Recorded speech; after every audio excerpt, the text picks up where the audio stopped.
Hey, what's up? Today I am going to be doing a little bit of a deep dive into the Mass Effect 2023 in 7-day poster that came out. So we got the trailer, show the figure in there that we're all guessing about who it is, and then they release a poster of that character. But of course, the most interesting part about it isn't actually the character, but it's an image that's embedded in their silhouette. So let's jump into it and take a look. Okay, so here it is. So this is the N7 figure that we've all been racking our minds over about who this could possibly be. Just on the grand scale, what we see here is a cloaked figure, I guess is the best way to describe it. I'm honestly getting some kind of like cyberpunk vibes from it, especially with the high collar and things like that. But obviously we have all of the iconic N7 colorways and logos here on the inside of the jacket and the armor. We've got the bright red as well as the stripe on the right arm, and it might be on the left one as well. You can almost see it a little bit. And then we have a helmet shrouding who this individual is. There's been guesses all around. We will get more into that in other videos. But they're holding a pistol that does look different than anything we've seen before. And then in the middle of the image is a large or a decently large scene from what looks like a bar of some type, but not one that we've seen in the franchise before. And then it wraps up down at the bottom with the Mass Effect logo that does not have the "Will Continue" subtitle that we've seen in other forms of media that they've done with teasers and so on leading up to this point. One thing to note about the entire picture is I've seen people notice and talk about how there's very much a red and blue theme here. I've seen some people guess or speculate that could have something to do with them trying to signal that the return of like a Paragon Renegade kind of system. I mean, maybe. It certainly is referencing that blue and red. That's obvious from the whole image. So maybe that's what they're doing, or maybe they're just giving us some nostalgia. We'll have to wait and see. So here's a close-in on that N7 logo on the chest where we would expect it. This is also on the back of the collar up behind the neck. You can see that in the trailer, and who knows what that means. It's we're all guessing, we're all speculating. Obviously the initial guesses during the trailer reveal was that this was Shepard. I think others, including myself, have wavered on that a little bit because there is some suggestion that this may not be a game that takes place necessarily in the trilogy times, and that if this game does take place many years after the trilogy, like some are speculating, it doesn't seem realistic to expect Shepard to still be alive. And if anything, the methods of which they would keep Shepard alive for a very long time, to me at least, are kind of concerning story-wise. And maybe as much as I want them back, maybe I don't want them back that bad. Here we have a close-up on the helmet. Again, this is the same helmet we see this individual wearing in the trailer. It's got this kind of a very much an Andromeda initiative armor style, with having the glass dome that goes over the top of the head, and some little vents beside the face, and kind of a cut in shape. There's some people have speculated this could be Liara in this helmet because they think it looks like it extends in the back a little bit. I don't. I think this, and I assume this is a human. Who knows how things change after the trilogy, and if this does take place many years after the trilogy. I still don't think that just traditionally the Alliance would allow non-humans to be N7s. I don't think we will see a character wearing N7 armor that isn't one, and I especially don't think that Liara would wear N7 armor even in tribute to Shepard. It just doesn't kind of make any sense to me, but who knows?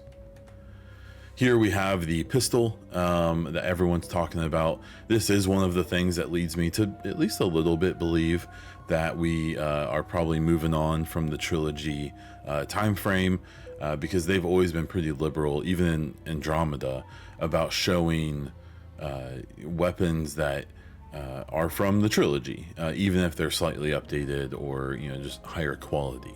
And so this is, as far as I can tell, a completely unique weapon to anything we have seen before, and it looks really cool. I like the look. I like that they're retaining the kind of light up LED style here. I think it looks pretty nice. And then here's kind of the image of the hour. This appears to be a bar. It definitely has vibes of Omega, or even the bar that we have on the Citadel that we get to visit in Mass Effect 3. I don't know. Maybe this is one of those. It could just be an updated version of it that we haven't seen before. If you remember, I believe it was the Afterlife in Mass Effect 3. If you look around, that bar is gigantic. It is extremely large, and there's multiple floors and people below you and I think above you. And so this could be that.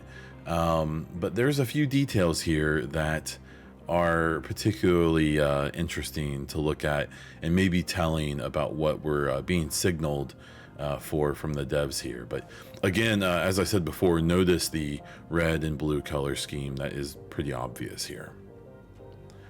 So here on the right side of the image, we have a Turian and what I assume is a human are talking here.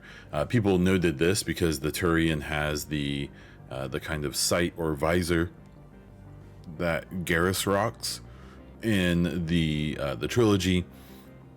I'm not taking too much from that, because if some of the other things that we see in this are true, it's unfortunately very unlikely that Garrus is still alive.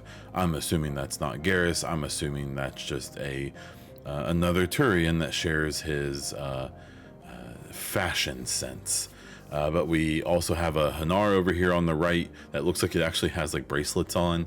And then we have a human that's talking. There's a few people I've seen, and even in my Discord, who have said that this individual here could be a Quarian.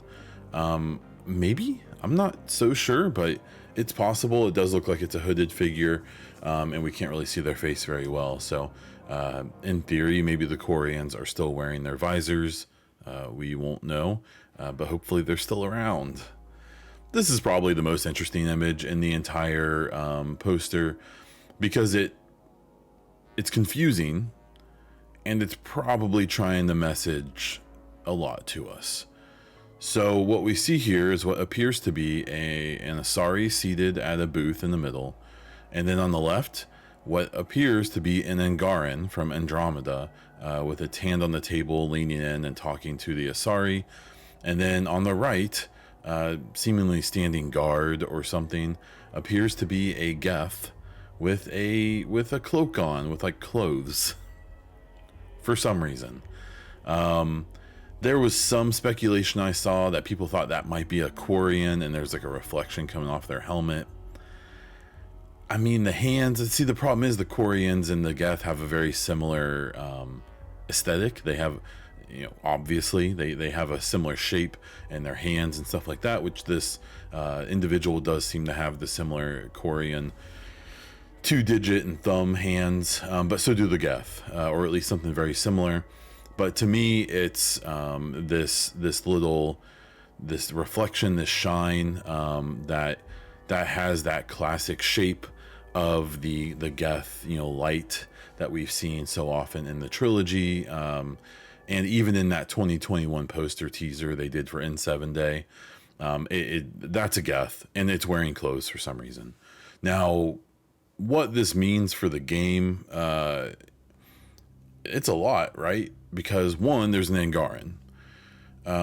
So that suggests Andromeda involvement, which we've been assuming all along, right? We just weren't really sure how involved. This suggests very involved, if there's one of the species from Andromeda on this station, because there's a Geth as well. That we presume in the aftermath of the Reaper War, they're dead, maybe, depending on what they end up doing with the endings. But we also know, as far as we know, there's no Geth in Andromeda.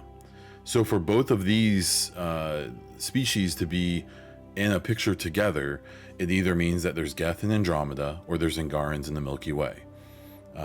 Some other things to note is that there's Hanar in this image, and there's and Volus. So I believe there were Volus on the Quarian arc that went to Andromeda, but I don't think that Hanar were.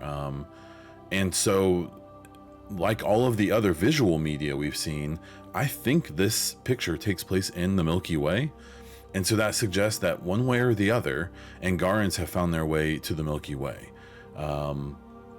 Whether or not this is a Geth in Andromeda or an Angaran in the Milky Way, it's suggesting, as has been suggested before by Mike Gamble and others, that this is a situation where potentially there's travel between the two galaxies, which again suggests that this game is probably taking place many years after the trilogy, because that you start running into some weird time stuff if we're traveling to Andromeda shortly after the Reaper War, because we know that the Andromeda Initiative, the Nexus and all of the arcs didn't arrive for 600 years.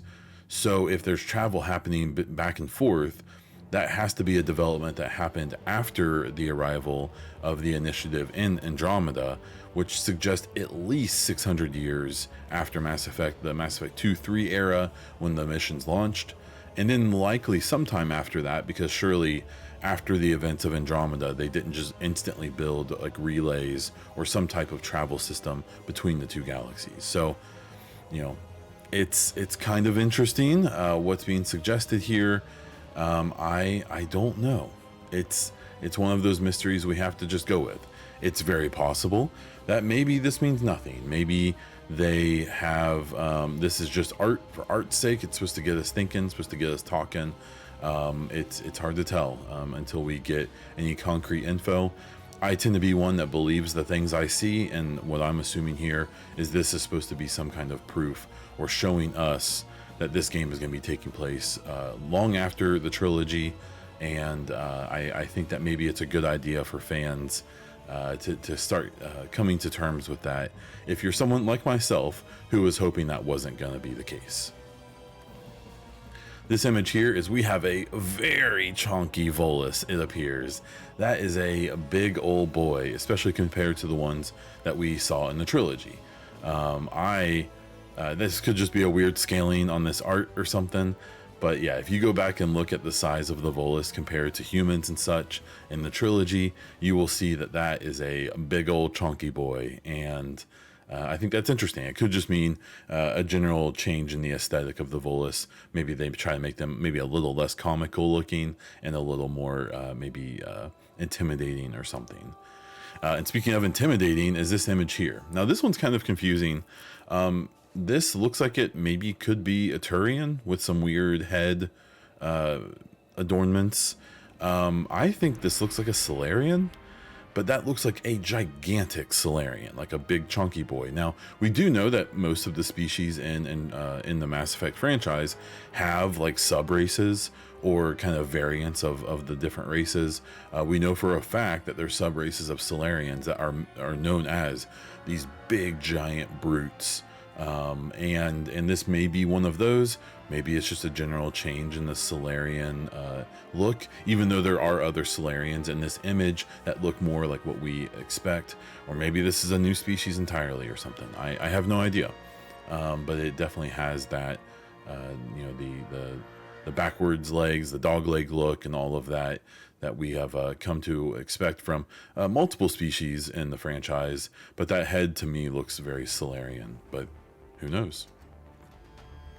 And that's kind of what I have. So, going back to this image again, I don't know where this is supposed to be. Maybe it's somewhere we've never seen before.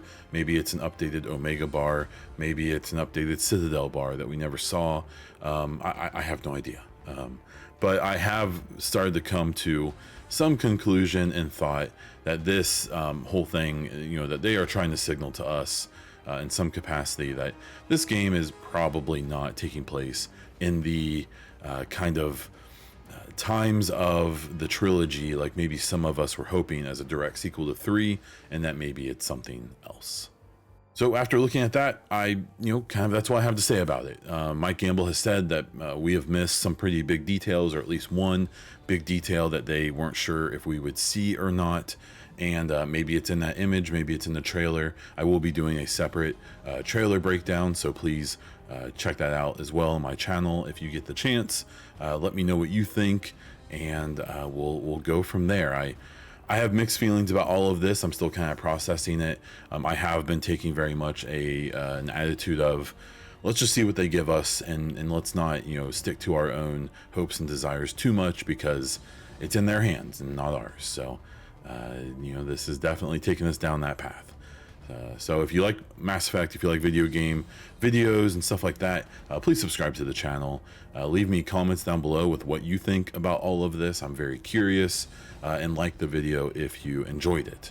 You can find me as Bond Diesel all over the internet, including over on Twitch. We're there, and here on YouTube. I multi-stream a few times a month, typically talking about this kind of stuff, and sometimes playing new games that have recently come out that I'm excited about. I also have a couple podcasts. The Bonfire is a weekly gaming news podcast that covers everything in games. I also have the Mass Effect Hypecast, which is just about the next Mass Effect game, all my speculation, news, rumor coverage, things like that, and occasional guests. Both of those podcasts are on all podcast platforms, so check them out there, or you can watch them right here on this YouTube channel. That's all I have for this one, so until next time.